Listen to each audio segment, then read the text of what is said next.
moments and a proud.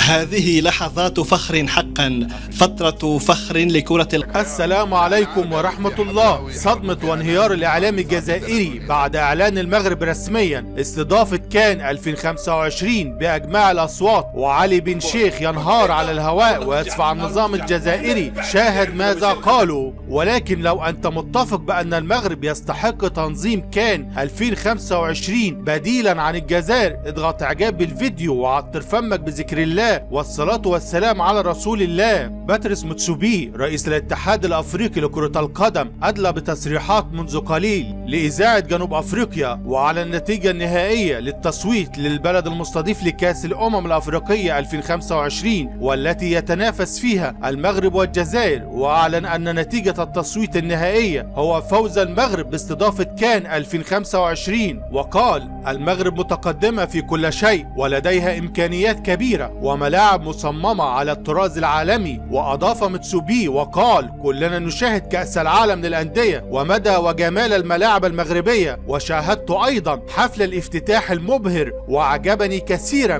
تكريم الأسطورة البرازيلية بيليه. وقال متسوبي سيتم الإعلان بشكل رسمي عن المستضيف لكان 2025 في مؤتمر صحفي بالمغرب بعد نهاية كأس العالم للأندية، وسيكون رئيس الفيفا حاضرا. الإعلامي الجزائري علي بن شيخ جن جنونه على الهواء بعد سماعه خبر استضافة المغرب لكان 2025، وقال إلى متى سنظل دائما في الخلف والمغرب تتقدم علينا يوما بعد يوم ونحن ندفن رؤوسنا بالرمال؟ متى سيفيق النظام الجزائري؟ للأسف عسكر الجزائر في غيبوبة تامة. وفي النهاية لو أنت مغربي وتفتخر بوطنك اضغط إعجاب بالفيديو ولا تنسى الاشتراك في القناة ليصلكم جديدنا.